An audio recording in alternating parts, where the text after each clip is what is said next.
Hi, I'm Satyendra, your IELTS trainer, and today we're going to see sentence completion in listening module. Remember, we are still going through listening module and types of question we have with pointers, examples and everything. And today it's sentence completion. What is the meaning of sentence completion? You might have seen this in your schools or universities called fill in the blanks.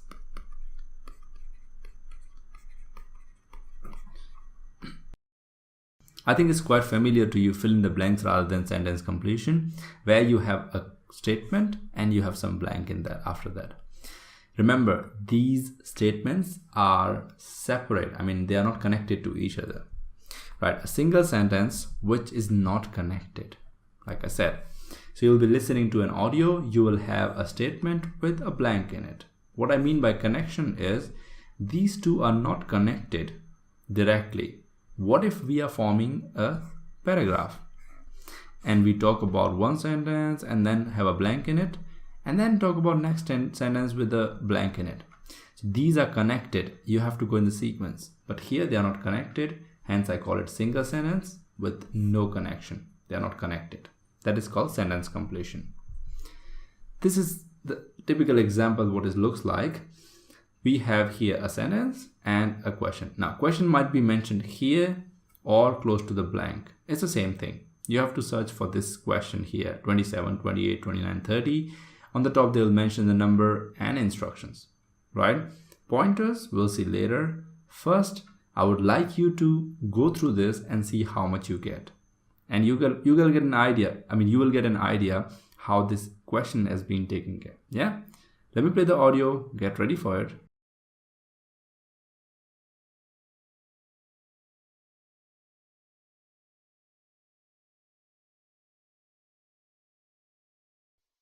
The other thing I wanted to ask you was, did you find it hard studying with the Open University?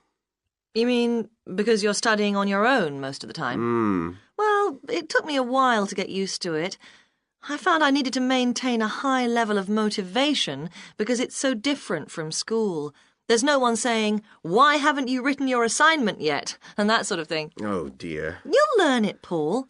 Another thing was that I got very good at time management because I had to fit time for studying round a full-time job. Well, I'm hoping to change to working part-time, so that'll help. What makes it easier is that the degree is made up of modules, so you can take time off between them if you need to. It isn't like a traditional 3 or 4 year course where you've got to do the whole thing of it in one go. Oh, that's good, because I'd like to spend 6 months travelling next year. It's all right for some. Then, even though you're mostly studying at home, remember you've got tutors to help you, and from time to time there are summer schools. They usually last a week. They're great because you meet all the other people struggling with the same things as you. Oh. I've made some really good friends that way. Sounds good. So how do I apply? Alright, so we are back.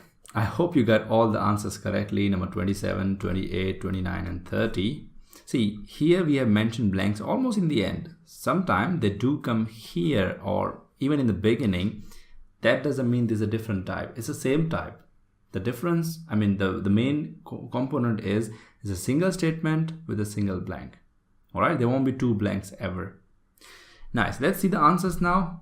The answer number 1 is motivation. Second one, time management. Hyphen, it's up to you if you want to keep. If you don't want to keep a blank, it's correct. Third one, that is 29th one, is modules. And 30th is summer school or schools. Both are correct. When we form a bracket here, that means it's correct without it or with it. Now, if there's a spelling mistake, it's incorrect. Remember, if you have written exactly the same answers, it's correct. If you got 4 out of 4, wonderful. If not, don't worry. We have pointers coming and you can practice some other questions which we'll mention later. Let's go with the pointers now. Yeah, and pointers are the tips that can help you to find the answers easily. The first one, read and predict. This is the first one. Read and predict. When you have an audio provided, or let's say when you have question provided, they're gonna definitely give you some time Okay, and then you can predict based on that. Now let's understand both of them separately, what I mean by read and predict. So these are the questions that are provided to you. Before this, they will say, have a look at question number 27 to 30. Your task is to read through these places, right? We have here question 3 and 4. I want you to read all of them, right? And go through the blank as well. What could be an answer for this blank? Let's read together. Studying with the Open University demanded a great deal of what? Hard work or some kind of quality for sure. So in the question paper, write in bracket, or this will be a quality. Studying and working at the same time improved Rachel's blank skill. Again, this will be a quality. They have already mentioned some kind of skill. But whose skill? Rachel's skill. You have to listen for information about Rachel, right? Let's see the third one. It was helpful that the course was structured in what? In either language or in the time or in the college, something related to the structure and course in some blank. She enjoyed meeting other students at either a time or a place, because at is only used for these things, right? So you can predict either a time or a place. This is called reading through and predicting. Now you are given 30 seconds to read before the audio is being played, right? You have enough, or let's say ample time to go through it. And predicting. Predicting helps you to listen for the information which is required for you. See, the audio which they are playing is not for fun or enjoyment. You know, what are they talking about? Any interesting topic. Because you're not going to get score or marks for understanding the audio. You will get only marks for writing the correct answer. Hence, you have to look for specific information. This is where this prediction and reading prior to the audio comes in. I hope you understand this thing. Yeah. Next one, we have synonyms. Now, what is the meaning of these synonyms? Synonyms mean that sentence will be paraphrased, but let me just help you with that. Answers have to be exact words. Synonyms, in a way, that means you will have to, you cannot provide answers as synonyms. Exact words have to be used, which they said in the audio. For an example, let's see what I mean by all of this. Here we have a blank, and we have given answer as motivation, right? In the place of motivation, you thought inspiration you will write.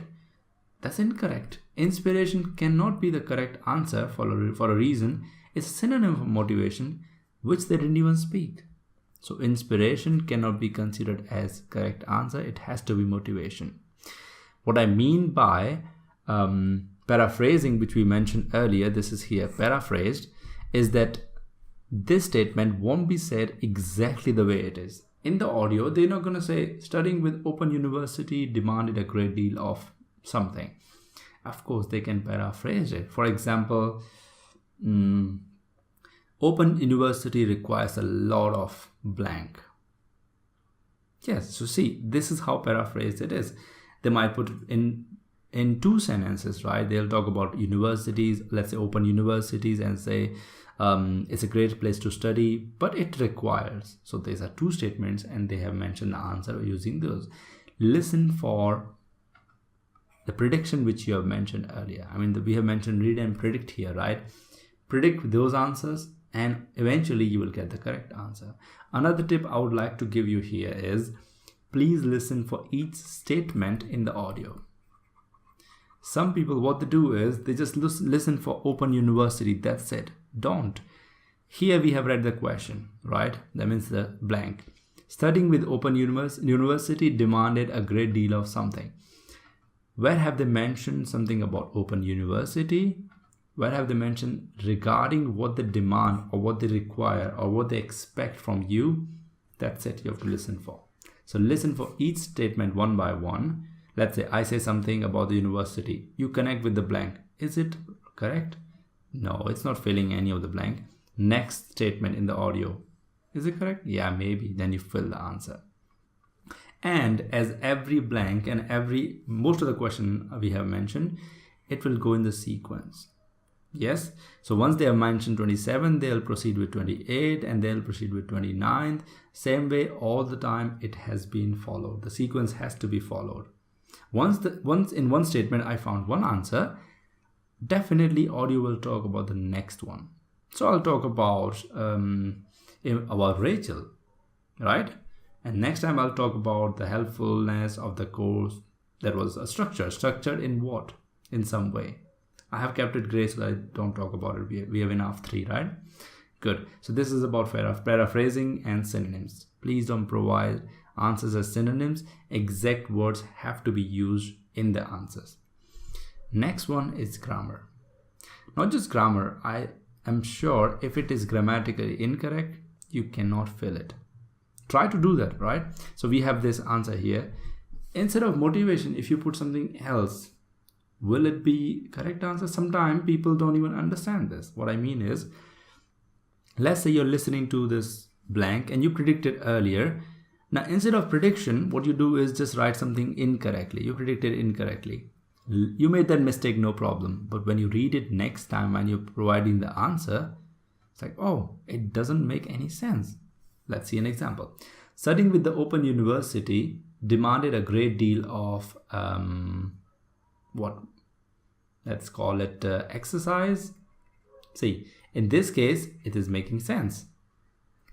And when I say great deal of cats, it doesn't make any sense, right? This is making sense together. Exercise, cats or dogs or a name of a person doesn't make sense because great deal of what? Grammatically, it's incorrect. In that case, you can check. Second thing, it has to be correct spelling, right? You have to spell the answer correctly. Instead of this spelling, if you don't write A here, it's incorrect. You won't get the mark for that. All right. So these are the 2 things that you have to take care while writing, not just the grammar, but the spelling.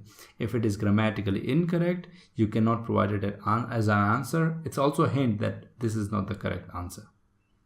Okay. And that's the end of the chapter. We have seen sentence completion today. She's mentioned here. We have seen example. If you got 4 out of 4, wonderful. And then we saw some of the tips like you have to read and predict. Then you have to look for paraphrasing if they are mentioned. Check for the grammar and the vocabulary. The spelling itself.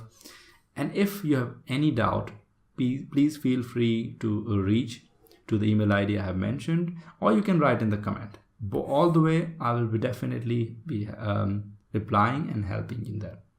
Okay. For now, have a nice time. See you later.